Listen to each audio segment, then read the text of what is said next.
انا الحاجات اللي ليها علاقة بالرياضة بنزلها على الصفحة التانية عامة بتاعت الرياضة، بس الموضوع ده بقى مستفز زيادة عن اللزوم. وبيتمرن تمام التمام ونشر بوست.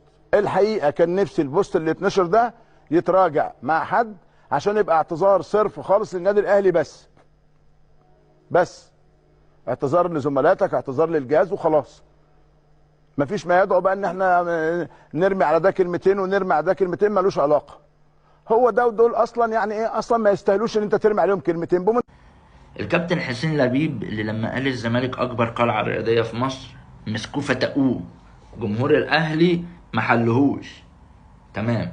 طب كاب خطيب بقى اللي كان مسرح سيد عبد الحفيظ يشتم في مرتضى منصور الاول، وبعد ما مرتضى مشى معاه سيد، دلوقتي كابتن شوبير طلع في البرنامج. اول حاجه طبعا هو طلع يشحت الجماهير، لان الماتش اللي فات ما راح لهمش الا 150 واحد علشان مش عارف يتعادلوا الماتش اللي قبله.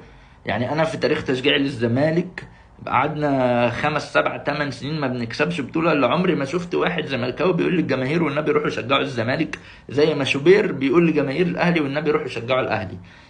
تمام. دي حاجة. فبيقول لي لامام عاشور ايه بقى؟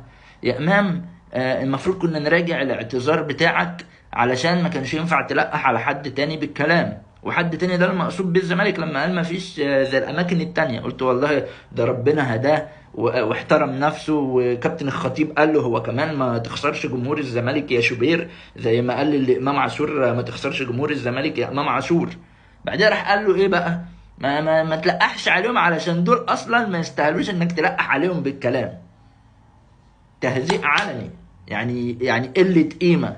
طب يا كابتن حسين لبيب ما تسمعنا حسك، الراجل اللي انت جبته النادي وفرشت له الارض احمر في احمر، وعشان تعرفوا ان مرتضى منصور هو اللي صح، وان هو كان تمامهم مرتضى منصور. لان الناس دي ما بتحترمش حد، لا بتحترم اللي بيحترمهم، ولا بتحترم قيمة النادي اللي هو نادي الزمالك ولا اي حاجة. الاول كان يقول لك كابتن الخطيب ما بيردش على مرتضى.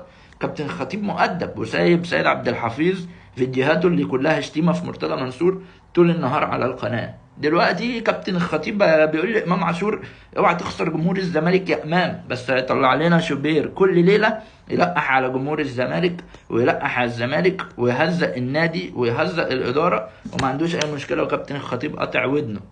فنتمنى ان احنا نشوف حاجه من الكابتن حسين لبيب ونسمع حسه ونشوف القصه دي اخرتها ايه. عشان كده احنا ايه، لعيبه النادي الاهلي بقت تهزقنا، واعلاميين النادي الاهلي كمان في القناه بتاعتهم بقى ما بقينا ملطشه بقى.